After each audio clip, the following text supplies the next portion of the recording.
Will the recently finished FIDE Grand Prix go down as one of the most boring super tournaments of all time? We usher in the era of a new women's world champion. FIDE Master Mike Klein provides the full breakdown on why this female Iranian chess player feels she was unfairly punished by her federation. And Anna Rudolph and I break down the March Madness of the Elite Eight. We're not talking basketball, we're talking the Pro Chess League. It's ChessCenter, because you're worth it. Here to report on the major happenings and the events that have just finished from around the chess globe is the one and only Peter Dockers. Peter? Hey Danny, yeah, I'm here and I'm starting with the Sharia Grand Prix in United Arab Emirates, which I also attended, and I did a lot of player interviews. And this tournament is the first of 4 legs in the total FIDE Aegon Grand Prix series. In the end, the 2 best players will qualify for the candidates tournament. And this first one, it was won by Alexander Grishuk, Maxime Vachier-Lagrave, and Shahryar Mamedyarov. But I remember it as, and many others, I think, as one of the less interesting events in recent years, actually. Probably because FIDE decided to not have an anti-draw rule at all in place. Quite a few games did end in quick draws, and I think the drawing percentage in total was about 75%. So not very fighting chess, and a little bit disappointing event actually. But there was another event that, despite all the controversy heading in, proved to be a very exciting one to follow. Tell everybody what that was. Yeah, absolutely. That was the Women's World Championship in Iran. There was, of course, a lot of talk about it before the event because of the obligatory hijabs for the women. But the actual event was very interesting, with a lot of drama and a lot of matches going into playoffs. And eventually it was won by Tan Zhongyi of China, who actually won 2 Armageddon games to get to the crown. She beat former champion Anna Ushinina, but also, for example, top seed Zhu Wenjun. So definitely deserved. And in the final she won against Anna Muzichuk. I almost said Maria, because that was also an ex-world champion. Anna tried to copy her sister's success, but failed. Blundered in the last game. And so now we have another Chinese world champion after Hu Yifan. It's Tan Zhongyi now. And of course, if anyone wants more of the finer details from either of these 2 events, they can check out all of Peter's work at Chess.com/news. 48 teams from around the globe with more than 500 players gathered in January, Anna, but we are down to just 8. And as you and I take a look at the Elite Eight, as we're going to call them during our March Madness Pro Chess League bracket breakdown, who do you have winning between the Norway Gnomes and the Gorky Stormbringers? Well, the Russian team from Nizhny Novgorod clearly is the upset team of the season, but I do believe that Magnus Carlsen's team will go through and we will see them in the semis. Okay, well, if Magnus Carlsen is in the semis, does that mean you also have Maxime Vachier-Lagrave leading his team to the semis? I do have them as well in the semis facing the Norway Gnomes. So I think that, yes, the Stockholm Snowballs is a very solid team, and they have a female player on their team, Ina Agres. So, of course, I was rooting for them so far, but I do believe that the French team is really strong and will be in the semis. But now let's take a look at the Final Four matchup here. We have the Norway Gnomes, the Marseille Migraines, the Montreal Chess Bras, and the St. Louis Archbishops. Starting on the left side of the bracket again, you have star power galore with Magnus Carlsen and MVL. And I know it's not all about the stars, but who do we see winning that matchup, and who do you see moving on? Well, I do believe that the Norwegians will move on, although the French team has 3 stars. Besides Maxime Vachier-Lagrave, Etienne Bacro is in the team, and also Yannick Gozzoli, 3 very strong grandmasters. And the board 4 is Remy Zagrev, a young star, so his rating is clearly lower than his strength. The same goes for the Norwegian team, because they have a FIDE master, soon international master on board 4. He's now 2400. But when the ratings were taken in September, he was only 1900. So that makes a strong team for the Norway Gnomes. Back to the other matchup, the Bras and the Archbishops. I think you could almost argue that matchup right there might be for the championship. I would take both the Chess Bras and the Bishops. It's so sad that they will face each other before that. Very strong teams, as you mentioned. And I have to go with the St. Louis Archbishops, but my heart would go for the Chess Bras as well. I would make the 2 teams go forward. And on that note, you and I both have the bishops moving on and therefore winning the 2017 Pro Chess League. Anna, regardless of who's actually there and how bad our predictions prove to be, you and I will have the call for the finals on Sunday, March 26th. Everybody can be there, and they'll even have some time to maybe make fun of my bracket. As we Which can looks see horrible. here. I'm sorry to say that, Danny. When he's not entertaining the masses with live Pro Chess League commentary, he's looking very closely for blunders that he gets to feature on ChessCenter. Grandmaster Simon Williams joins us now, and here the first position was from International Master Thomas Bartel, who unfortunately did not have it in this match for his team, the Philadelphia Inventors. Tell everybody the horrific move he played here as black. Well, black's certainly a little bit worse, but after rook d7, he throws away the game. And this is a common theme this week in the ChessCenter because white has the move, rook e5, taking advantage of the back rank, and the only option black has here is to resign. A little more of a back spank, if you ask me, right there. And now let's move on to the the next horrific event that occurred here. Igor Kovalenko, very, very strong grandmaster. Igor Kovalenko was in the driver's seat in this game as black, had his team, the Riga Magicians, in a pretty good spot. But then something went wrong, Simon. Tell everybody what move he was possessed to play here.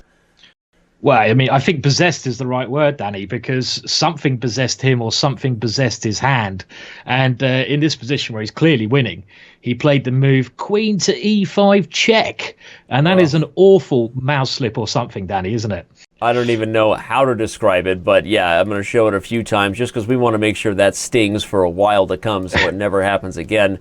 Finally, our third blunder for today's show highlights a move that was never played. Pascal Charbonneau for the Montclair Sopranos was in a pretty good spot here as white, but he was unable to come up with the victory. Tell everybody the brilliancy that he missed.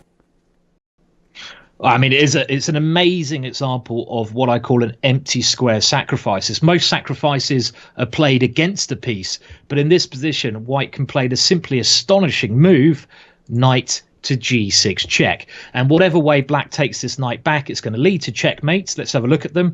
If h takes, you open up the h file, so queen to h4 is checkmate. And if f takes, you open up the line towards the black king, so pawn to f7 check, as we're going to see, also leads to checkmate. And the last possibility is capturing the knight with the rook. And again, Danny, we see a bit of back spanking going on here. There's rook takes e8 check, rook g8, only move. And when the rooks come off, queen to d8 is back rank checkmate. World champion Magnus Carlsen appeared on an episode of The Simpsons last month, and in case you were hiding under a rock and missed it, Women's FIDE Master Alexandra Botez joins us now to give us the highlights and lowlights. Alexandra, start with one of your favorite parts. I thought it was awesome, Danny. They decided to watch chess in a bar instead of the Super Bowl. This doesn't happen anywhere in the real world other than maybe in St. Louis. They had all of Homer's friends there to watch him against the game with his dad. They even did a really accurate portrayal of chess positions. In the past, when chess has been shown in TV or in movies, we tend to see things like 1h4. But in his game, in his training game with Marge, we actually saw a position from Reddy Tartakower in 1910.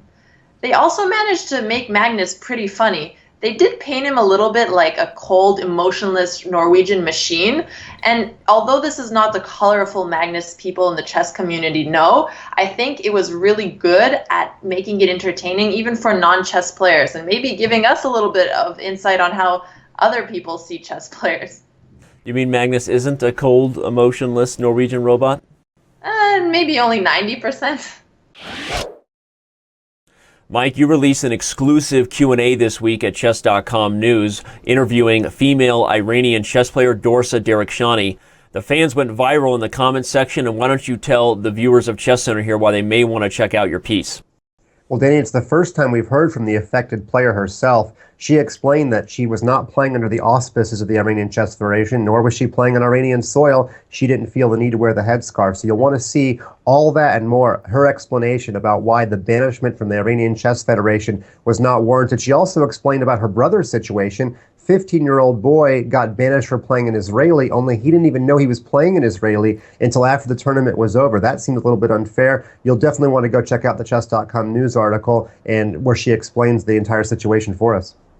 But it's not all controversy for you this week. You also had the pleasure, I would say, of breaking the news that the field has been officially confirmed and the qualifier dates announced for the 2017 Speed Chess Championship.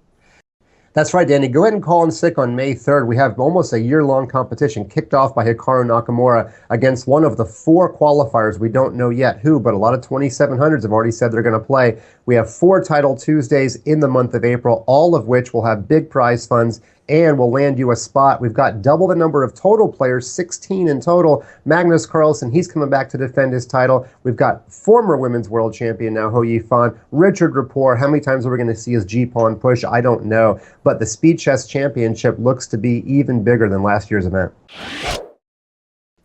Our first move of the week, Simon, comes to us courtesy of the Blindfold King. That's the Las Vegas Desert Rats player, Grandmaster Timo Gareev.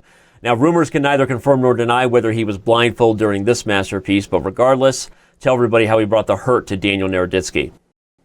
Yeah, in this position, he comes up with a lovely combination to draw Daniel's king out into the open. And he starts with the capture and check, bishop takes f2. And of course, white has to take this bishop, otherwise he'll lose his rook. So king takes f2. And now the real beautiful point of this combination, bishop to b1 check. And this is reminiscent of a famous Mikhail Tal idea, and it dislocates the rook on a1 and the rook on e1. And wherever the white king moves to, black will simply play queen takes e1 with mate coming up very shortly. So a lovely tactic there. Indeed it was, but maybe this one's even lovelier. Here we have Grandmaster Sandro Mareko and his team, the Buenos Aires Krakens, taking on the Miami Champions. He brought the pain to Hikaru Nakamura with a pretty sassy queen sacrifice. What was that? Yeah, we're following with our theme of back spank checkmates, and this one is a bit of a spanker for Hikaru. White, in this aggressive position, played queen takes c8 check, removing the only defense that black had of the back rank. Hikaru resigned here because whatever he captures that queen with, there's going to be rook to d8 and checkmate is going to come. Now, maybe our last one isn't quite as fancy as the first two, but it is going to the reigning world champion Magnus Carlsen, who is on a tear, maybe has a date with destiny, leading his Norwegian gnomes to the finals. This win over Suraj Grover was one of his nicest from the last week of play. Tell everybody the combination he launched here. Yes, I mean, in this position, Magnus is a piece down, but he has a lot of pressure against g6. And rather than taking that piece straight away, he unleashed his other bishop on b2, and he plays knight to b5. And this is a fantastic way to use both of his bishops. In the end, Grover played bishop to f8. The point is, if he takes the knight on b5, Magnus has rook takes g6, and even though he's a piece down, there's going to be a devastating discovered check with that rook on the next move. And the game finished bishop to f8, rook takes g6, king to g8, and it's clear to see here that after knight to c7, Magnus is easily winning. The clock keeps ticking, but chess keeps winning, Mike. Now PBS releases a profile following a chess teacher throughout Athens, Georgia, as he claims that chess may play a key role in helping young people overcome stereotypes and avoid racism in later life. You buying this pitch? I would love it if chess is a panacea for all the world's ills, right? We'd be millionaires by now if that was true. Putting black and white kids in the same room at a young age, it can't hurt. Got to be better than Jerry Seinfeld's black and white cookie, right? Yeah. Now, a new study came out showing that when women play men online and they become cognizant of this, they actually play worse. Are you surprised by that? I am surprised, especially since the study revealed they can be up to 30 points ELO less. That doesn't seem right, but I'm going to ask you a question from the same study. It showed that when men become cognizant of the same fact, i.e. that they're playing someone of the opposite sex, they tend to play out games a little longer, refusing to resign even in lost positions. You maybe think there's a little bit of pride going on there? Are you suggesting there's also some misogyny in the chess world? Yeah, really, unfortunately. Went on a limb with that one.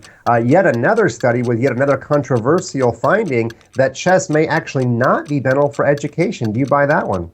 I don't really, because it doesn't seem like any of these studies have really hit the nail on the head. Giving kids enough time to play chess, always being compared to the wrong math or science subjects, seems a little bit off to me, but controversy at least has people talking about whether they should get a chess program in their schools.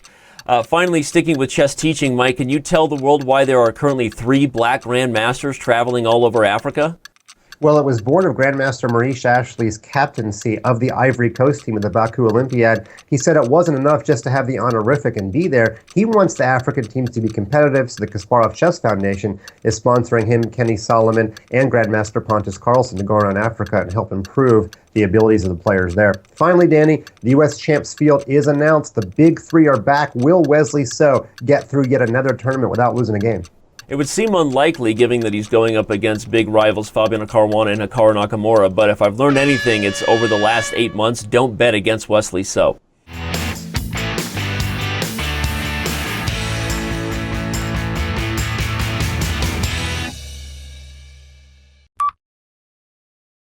Starting in 3, 2, starting to hate my earpiece. it's stupid. In 3, 2, 1. Oh, right as I said that, my earpiece popped out. 1 second. Starting. First of all, I'm going to start to fix my earpiece. I might throw this thing through the window when we're done with this show. I mean, seriously, that's wrong with it. Sorry, I forgot my opening line. Sorry, my earpiece is. I don't even know what to tell you. I'm literally so angry right now.